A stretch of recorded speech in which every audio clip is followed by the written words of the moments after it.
All right, what's up, everybody? Welcome back to Nick Carrier's Best You podcast. Fired up is an understatement for today, but I'm super fired up to have the one and only Steve Larsen with me today. Steve, I just want to start by saying thanks so much for spending the time with me today. Hey man, thanks for having me on. This will be awesome. Yeah, of course. So, Steve, you're a master offer crafter and sales funnel creator, and I found you on doing my first one funnel away challenge about a month and a half, couple months ago, Okay, and yeah.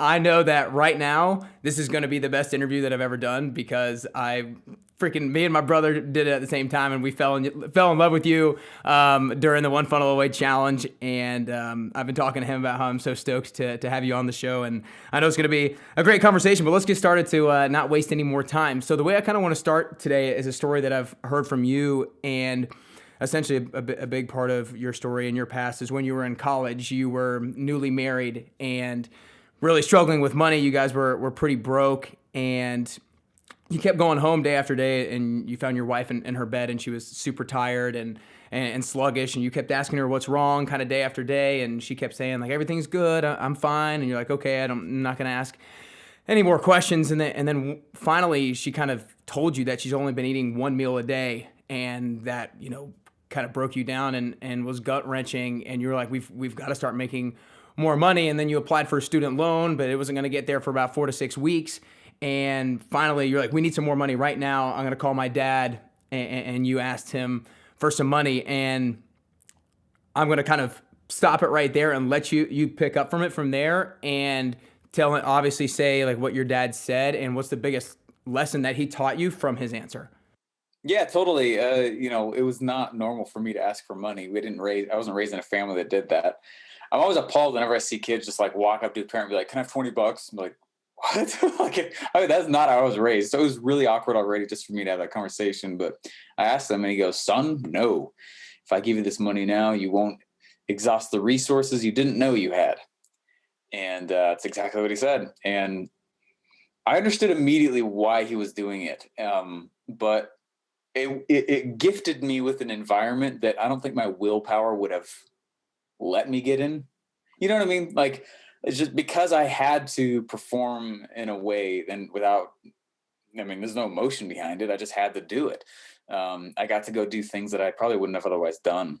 So I'm always grateful for what he did. Now that I have 3 little girls, it's like I think about that, and I'll do those kinds of things with them too sometimes.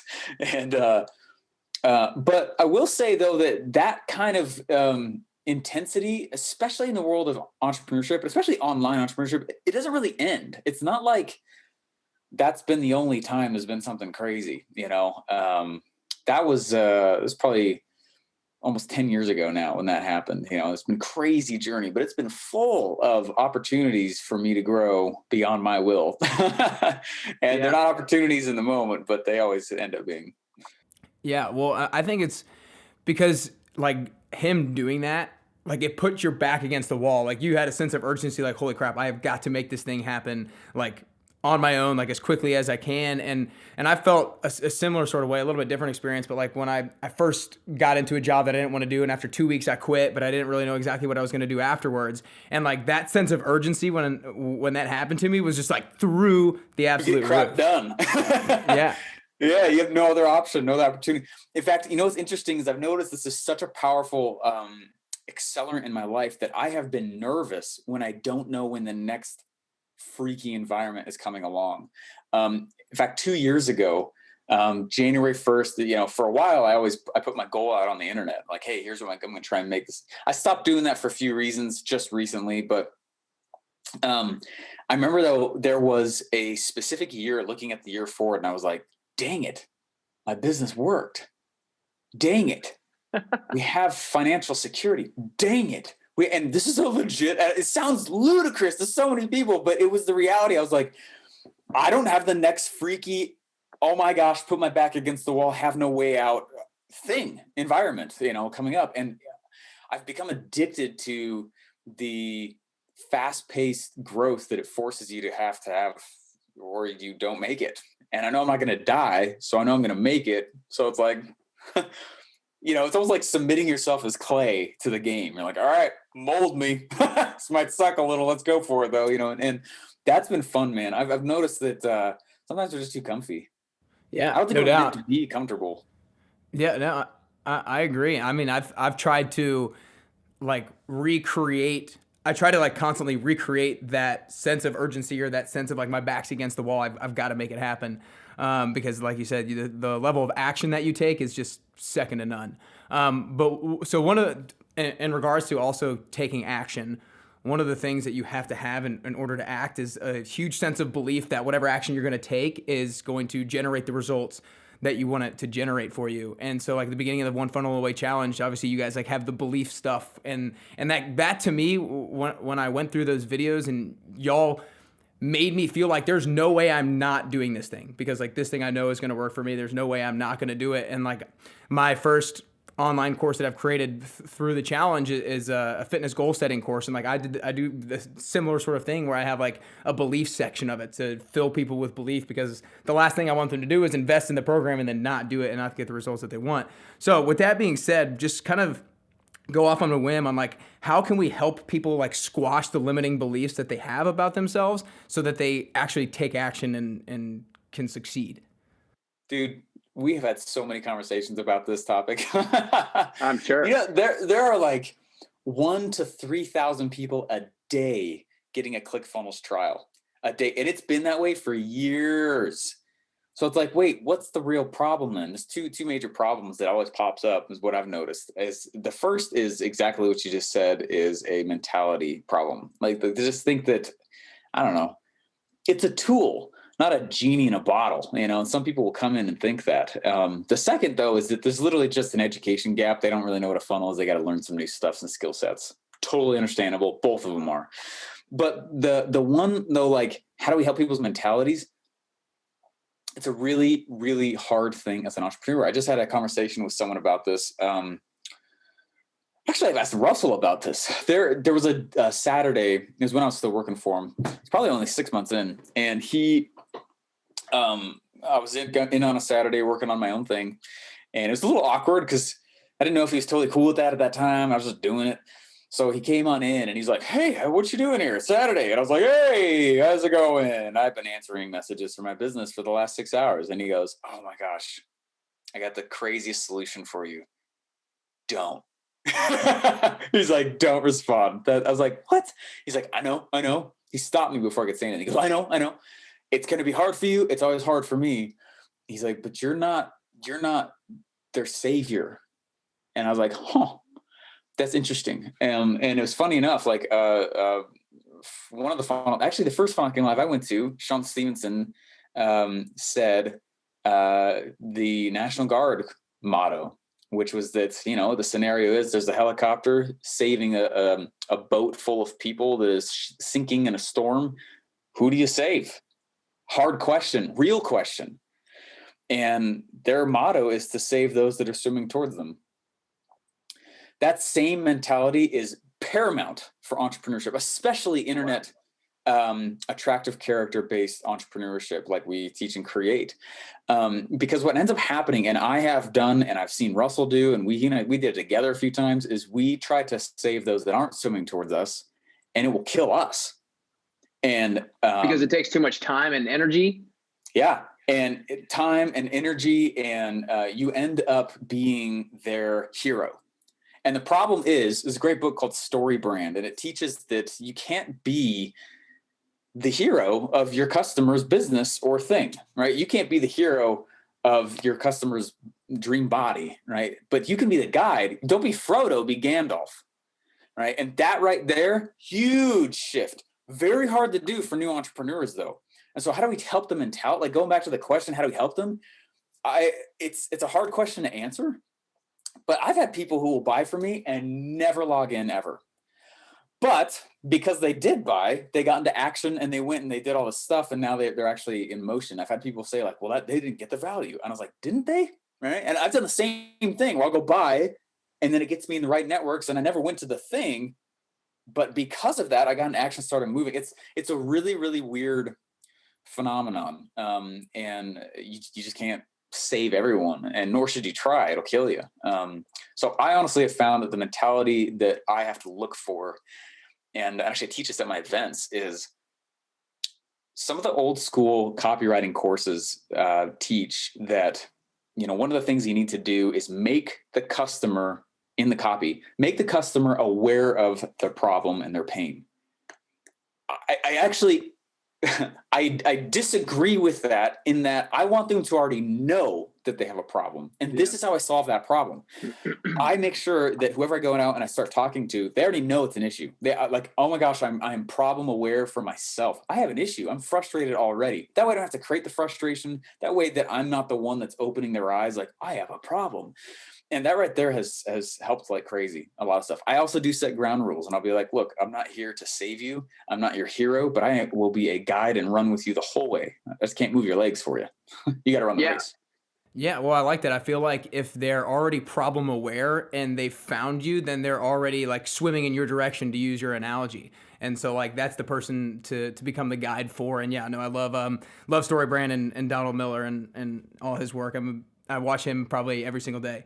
But one of the next things I want to talk about is persistence is obviously key in anything. But I know that you took a lot of funnels to really figure out how it worked. You've screwed up on stage probably plenty of times, and it's taken a lot of persistence to keep going and keep taking action. Was there ever like a toughest time for you where you screwed up, or time after time something wasn't working for you to like keep trying a next time? Oh gosh, every day. Dude, what's been hard? So, okay, everyone knows it's 34 product tries over 5 years. That's how many it took for me. But we just counted, since number 34, there's been at least another 46. Just me. There's another 50 client funnels on top of that, let alone the other projects I continue to do with Russell since leaving. It's a lot. You just go to bat quite a bit. Really great book also from Ryan Holiday, Perennial Seller. And he teaches that musicians, the best musicians, they literally just make more songs. That's it. Wow. There's almost no difference. They literally just complete more songs. There's another guy, I can't remember who it was that talked about this. We work to publish. Anyway, I can't remember. But yeah, that happens a lot. What I found myself needing is continued mentors and teachers. And that's something that I struggle to continue to find. I've been in a few masterminds now lately where the moment you start getting quoted too much in a room, you got to get out of the room, Yeah. Especially at a mastermind. And so I was like, so it's been, and that sounds like a conceited statement. It's the reality though. When you follow this path, you keep going on this, man. I mean, you'll hit the same thing. It's like, you keep going, you get your accolades, people start to follow you, things start to happen. You go through this mental growth in order to handle it. Like Russell's totally different now than he was when he hired me. He's just different, and he should be. Right? Yeah, the ClickFunnels today would have killed the Russell that hired me. Yeah, there's no way you can handle it. It's way too big. But so this is a whole growth-based game. And then when you turn back around, like actually I just taught in the news version of One Funnel Way, which is different, and it's actually much shorter. The whole game is about getting horse blinders on and just looking at the single next problem in front of you. Right now, right before I got on with you, I just got I would have got a Vox update of all the problems that my team is facing right now. I can't look at them yet because the one problem in front of me is something I have to have out, in the next few hours here. You know what I mean? Yeah. So just that game, and the problems don't stop. Entrepreneurship is a game of problem solving. Yeah, no doubt. I couldn't agree more. And I think I'm glad that I'm looking forward to at some point doing the second version of it, because I think like having the horse blinders on is the most important thing, because if you just start looking at the complexity of so many different things, and just gonna stifle you, and you're not gonna take action.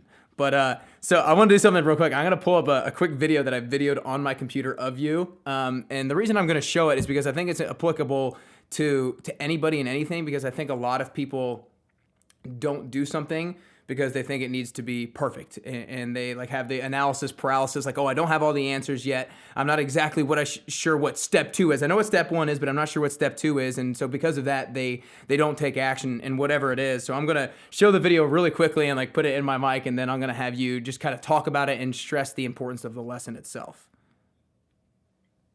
So let's see here. I'm not the one buying it. You need to start selling it. Guys, just start trying to sell it. Get money in the pocket, and you will find out along the way what the market wants. It's the reason why I can't just tell you the answers, right? There's 193 people right now on this call. Okay, there are hundreds more that will watch the replay as soon as it's done. Okay, so many scenarios. I'm trying to help you understand. The game is not about knowing all the pieces. The game is understanding a little bit of the framework and launch imperfectly. Just put your crap out there. And you will start to see along the way, because they will tell you in the form of complaints. They will tell you in the form of sometimes someone will refund. People reach out and say, this is the best thing I've ever heard. Okay? They will not be able to tell you without you starting to swing the bat. Swing. Swing. Yeah, I filmed that because I was like, I need this as a reminder, like every once in a while. So anyways, I'll let you go. I couldn't hear anything. Oh, no. So sorry about that. It was basically you were saying like, launch imperfectly. Like you're not going to be able to know all the answers right away. Like you're going to learn it from complaints or people telling you, giving you feedback and stuff like that. You're not going to know until you swing, like swing. Yeah, it's honestly the truth. It takes a while to find your thing sometimes. It depends what you want to do. The reason I launched so many funnels I've had a lot of funnels that have worked very well. Of all the funnels that I've launched since leaving ClickFunnels, there's only 2 that haven't really worked. And funny enough, they were the 2 that I didn't follow my own process and tried to shortcut it. You swing and you just keep going to bat, and it's part of the game, and the love of the game is super fun. There is an element to this though that I do feel like if you don't love it, like, or at least kind of enjoy it, it's just going to be hard. Yeah. It's going to be super hard. But yeah, going back to bat and swinging. Another great book, The Dip by Seth Godin. Fantastic book, right? And he talks about how athletes, the only reason why they're athletes is because they've endured more dips than everyone else. And entrepreneurship is no different. If it just endured more dips. Right now, you can always ask me whatever problem I'm trying to solve in my company, because that's just what the game's about. And the problems that we're trying to solve right now is like we started to build this huge studio, and right as the whole COVID stuff hit, and people weren't sure what was going to go on, all that stuff. Like our funding didn't really go through, but the construction workers already started. So the game I've been playing is self-funding this massive project from top to bottom, racing every bill and doing the next launch. Like, so this is another problem set. The best part of all that though, is you look backwards and you're like, oh man, like whatever that is you choose to be in. Like for me, it's launching. But I've just been able to turn back around now and go, dude, we're not bad at launching. We launch a lot of products. Holy smokes. And it's by virtue of the psycho environments that I've been placed in. They haven't stopped. They don't stop. It really is just going up to bat and continue to swing over and over and over again. Yeah. I think the expectation otherwise is a little bit ludicrous. And there's this facade that, it's the laptop on the beach lifestyle, everything's automated kind of a thing. And that certainly is real. But there's quite a road before you get there. And I think people should expect it. Yeah, no, I completely agree. I want to get down to the last couple questions here. I think that like one of the things that I ask myself before I'm getting ready to interview somebody, I'm like, okay, this person is like, what are they best in the world at? What is their uniqueness? What are they so good at? And to me, what I thought of was like, I think you're one of the best in the world I've ever seen at like magnifying your uniqueness, like being so freaking you and being more you than like anybody else does themselves, if that makes sense. And with your attitude and feeling free to like, say whatever, if you will, and put yourself out there. And so like, I want you to kind of talk about the importance of like magnifying your own uniqueness, being truly you in regards to like personal development, your business development, and like how we can start to be more of ourselves, I guess. Yeah. What's funny is every time I do an event, everyone asks for my music playlists. Every time. And I never give it out. And it's like kind of this thing that I have. I'm like, no, stop asking for my playlist. And the reason I don't ever give it out is because what freaks me out is the notion that it's not that they like the songs. They want to be like Steve Larsen. And I'm like, stop, like be you. What is it that what songs get you jazzed and moving? Like just that simple little thing. And it's the symbol though that I'm like, stop trying to mirror and mimic every single little piece of your mentor. There is the thing that you need to learn from your mentors is their frameworks and their mentality. That's it. But that only gets you 80% of the way. Every single good athlete knows that the coach only gets you 80% of the way. You got to go in for another practice, and that takes you another 20%, like putting in a 2 a day kind of a thing. And what really, like, your art on top of the 80% science is what fills that last 20%. It's your art. It's your own flavor, you know? It's not like the concept of a car has really changed. Everyone just adds their own art and just keeps going forward with it. And personalities, in my opinion, are no different with it. One thing that's been really fun, though, is the consistent publishing in this space has helped me learn what my real opinions are. Yeah. I didn't know what they were, and I didn't know that I didn't know. But as time's moved on, as stuff's progressed, like, I'm not trying to, I don't know. I had this realization a little while ago while I was, I think I was prepping for an event. I do a lot of events. And I realized that in the marketplace, you make money and compete by being really good, right? They don't pay you for your weaknesses. The marketplace pays you for your strengths and solving problems. That's what you really get paid for. But your personality, though, you don't compete with your personality and becoming an attractive character under the same framework or lens. You compete in your personality with your uniqueness, just what makes you different. You don't have, because if you do it off of strengths, someone's always better, stronger, faster, better looking. You know, someone's always going to be smarter than you, more, you know, richer. Someone's always like. And so going for the strengths thing and that personality, if someone uses that as the reason for them to be able to move forward and a requirement to move forward, it ends up being a very exhausting route. But instead, if you just, I don't know, stop apologizing for who you really are and just make that you're really, you know, like, hey, this is me. Like sometimes I yell because I get stoked.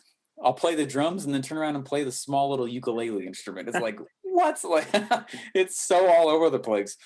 And there's room for that. There's no other platform or business model, in my opinion, in the world that will reward you for being you louder. Yeah. Right. It's like if I go work for somebody else, even if Russell, like as amazing as he is, I still have to be his lens of what being professional and successful looks like. Right? Being an entrepreneur lets you be what you think being a professional should go do. I still don't wear shoes a lot of times in my office. I am very anti-corporate in my environment. I've had some employees that I hire.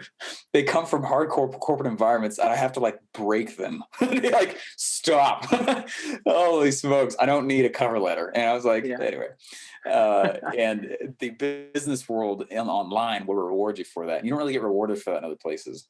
Yeah, that's awesome. Well, I want to make sure I get you out of here on time. I would love to follow up on what you said, but I want to get you out of here on time. Before I ask the last question, I just want to acknowledge you because, like I said, you've changed my life and you've inspired me so much, and I continually love now following you more and more because I didn't follow you before, and now I'm just stoked to continue to follow you and see what else you create and see what else you do, and I'll look forward to come seeing you at one of your events one day. So you guys need to make sure you go follow Steve at Steve Larsen HQ on Instagram. He also has Launch for Profit podcast. It's a great place where you can go learn more about this stuff. Is there any other best place people should go find you? I know you're all over social media, all the platforms and stuff like that.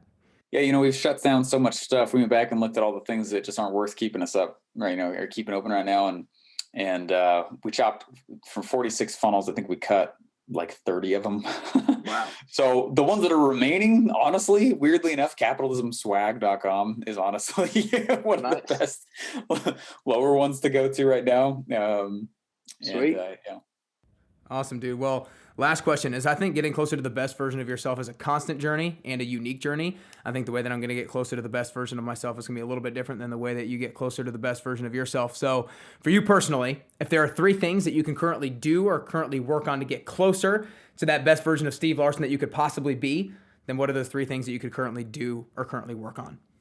Yeah, I'd say the first one immediately coming to my mind is listen.